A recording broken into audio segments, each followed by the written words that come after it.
The Poem of the Man God. Preparation for the Passion. Chapter 556. The Parable of the Drop that Excavates the Rock. 21st of January, 1947. Jesus is walking along a solitary road. The children's relatives are ahead of him. The people from Shechem are beside him. They are in a wild area. No town is in sight.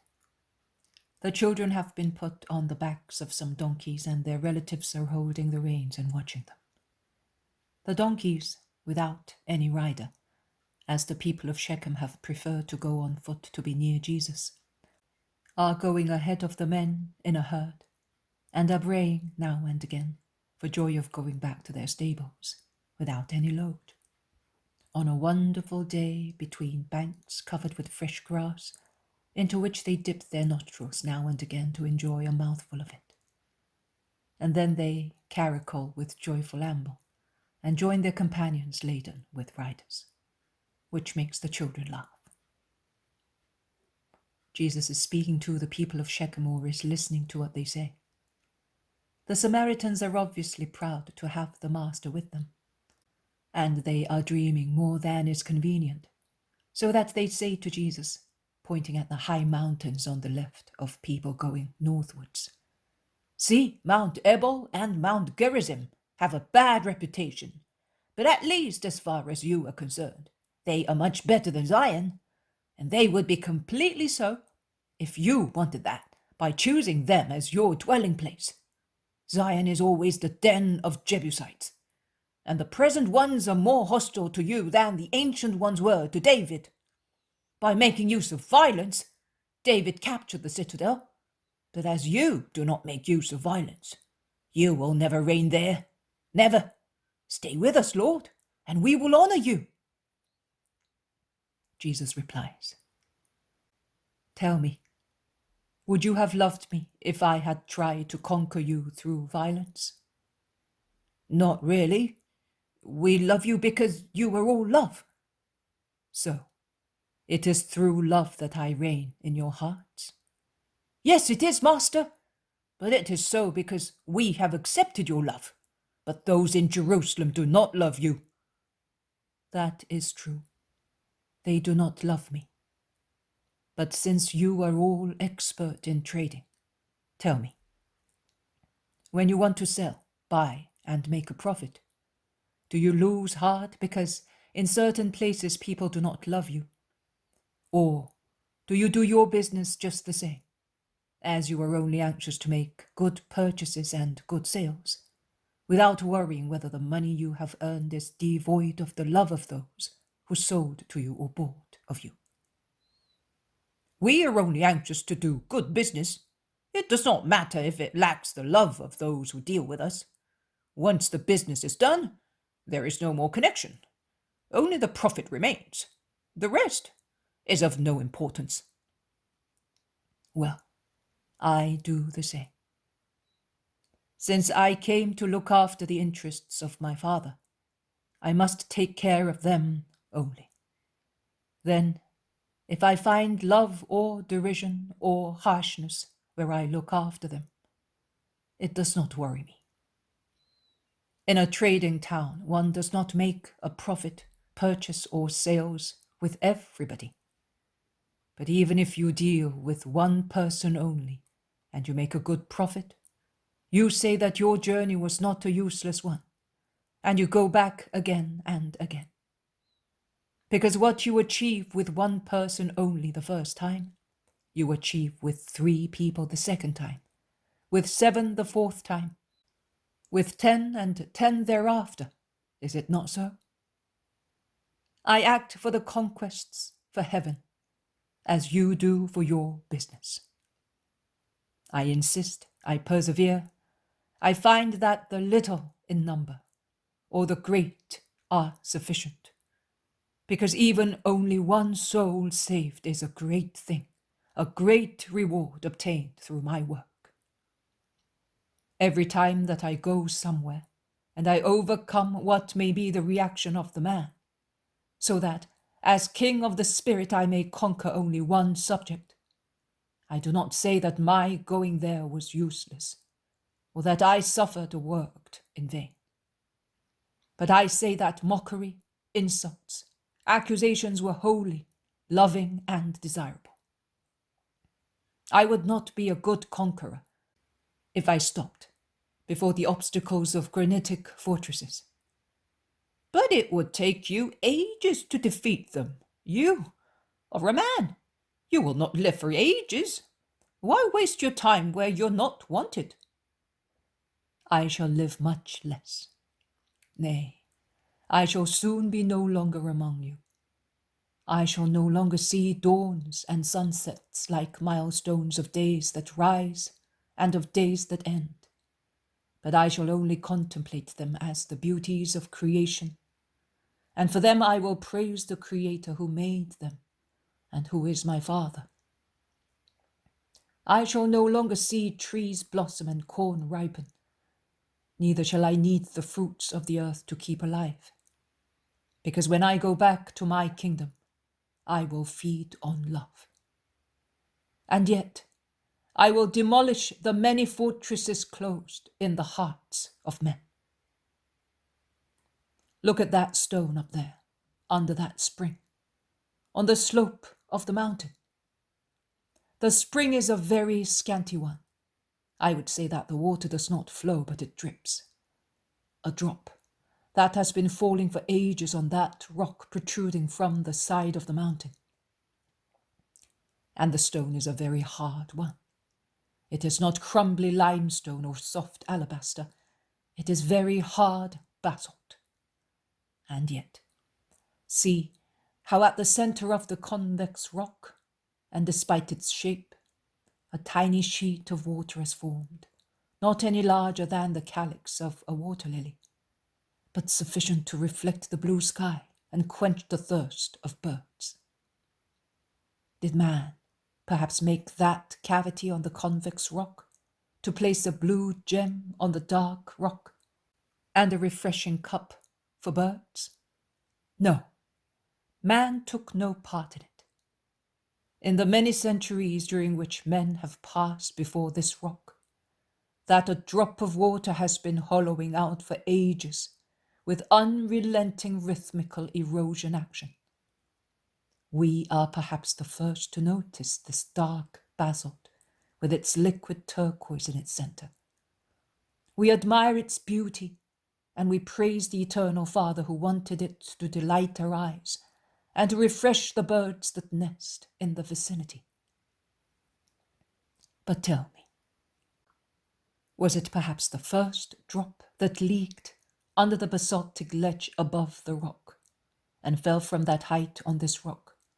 Was it that drop that excavated the cup which reflects the sky, the sun, clouds, and stars? No.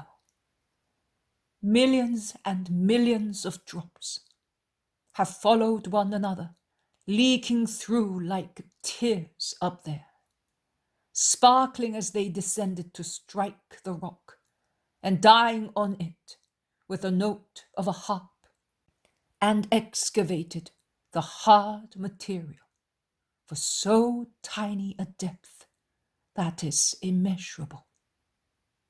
And thus, for ages, marking the time like a sand glass, so many drops an hour, so many during a watch, so many between dawn and sunset, and between night and daybreak. So many a day, so many from Sabbath to Sabbath, so many from new moon to new moon, so many from Nisan to Nisan, and from one century to the next one. The rock resisted, the drop persisted. Man who is proud and thus impatient and lazy would have thrown away mallet and gouge after the first strokes, saying, "It cannot be scooped out." The drop excavated it. It was what it had to do, what it was created for.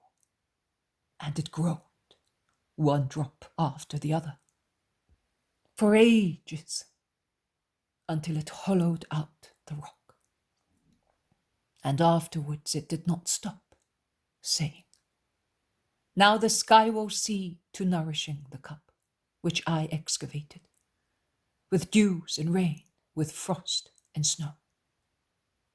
But it continued to drop, and by itself it fills the tiny cup during the warm summer months, during the rigors of winter, while pelting or drizzling rain wrinkle the sheet of water, but cannot embellish or widen or deepen it, because it is already full, useful and beautiful. The spring knows that its daughters, the drops, go to die in the little basin, but does not hold them back. On the contrary, it urges them towards their sacrifice, and to avoid them being left alone and becoming sad, it sends new sisters after them, so that the dying ones are not lonely, and they see themselves perpetuated in the others. Likewise, being the first to strike the solid fortresses of hardened hearts thousands of times, and being perpetuated in my successors, whom I will send until the end of time, I will open a way into them, and my law will enter like a sun, wherever there are human creatures. If they refuse the light and close the ways opened with unexhausted work, my successors and I will not be guilty in the eyes of our Father. If that spring of water had followed a different course, seeing the hardness of the rock, and had fallen in drops farther away, where the soil is covered with grass, tell me, would we have that shining gem? And would the birds have that clear refreshment? No, it would not have been seen, master. At most, some grass, thicker also in summer, would have indicated the spot where the spring dripped. Or also less grass than elsewhere, as its roots rotted in the perpetual dampness. And slush, nothing else, thus a useless trickle. You are right, useless, or at least worthless. I also would accomplish an imperfect task if I were to prefer only those places where hearts are willing to accept me out of justice or fondness. Because I would work, but without any fatigue, nay, with great satisfaction of my ego, with a complacent compromise between duty and pleasure. It is not toilsome to work where one is surrounded by love and where love makes souls ductible to work on. But if there is no fatigue, there is no merit. Neither is there much profit, because few conquests are made if one limits oneself to those who are already in justice. I would not be myself if I did not try to redeem all men, first to the truth and then to grace. And do you think that you will succeed? What else can you do in addition to what you have already done to persuade your enemies to accept your word? What, if not even the resurrection of the man in Bethany has served to make the Jews say that you are the Messiah of God? I have still something greater to do, something much greater than that. When, Lord? When the moon of Nisan will be full. Pay attention then. Will there be a sign in the sky? They say that when you were born, the sky made it known by means of lights, songs, and unusual stars. It is true, to tell men that the light had come to the world. Then, in Nisan, there will be signs in the sky and on the earth, and it will seem to be the end of the world, because of the darkness and the shaking and the roaring of thunder in the firmament, and of the earthquakes in the opened bowels of the earth. But it will not be the end. On the contrary, it will be the beginning. Previously, when I came, heaven gave birth to the Saviour for men. And as it was a deed of God, peace was the companion of the event. At Nisan, the earth, of its own free will give birth to the Redeemer for itself. And as it will be a deed of men, peace will not be its comparison. But there will be a dreadful convulsion, and in the horror of the hour of the century and of hell, the earth will tear its bosom under the burning arrows of divine wrath, and will shout its will to inebriate, to understand its purport, too strongly possessed by Satan to stop it. Like a mad woman in labor, it will think it is destroying the fruit believed to be cursed, and will not understand that it is instead raising it, thus to places where neither sorrow nor snares will reach it. The tree, the new tree, will then spread out its branches all over the earth, forever and ever. And he who is speaking to you will be acknowledged, either with love or with hatred, as the true Son of God and the Messiah of the Lord. And woe to those who will recognize him without admitting it and without being converted to me. Where will that happen, Lord? In Jerusalem. It is the city of the Lord. So we shall not be there, because in the month of Nisan we have to stay here for Passover. We are faithful to our temple. It would be better if you were faithful to the living temple, that is neither on the Moriah nor on the Gerizim, but being divine, is universal. But I can wait for your hour, when you will love God and his Messiah in spirit and truth. We believe that you are the Christ. That is why we love you. To love is to leave the past and enter my present time. You do not love me perfectly yet. The Samaritans look at one another stealthily without speaking. Then one of them says, "For your sake, to come to you, we would do it. But even if we wanted, we cannot enter where there are Judeans. You know that. They do not want us. And you do not want them. But be at peace. Before long, there will no longer be two regions, two temples, two opposed opinions, but one people only, one temple only, one faith only for all those eager for the truth. But I will leave now.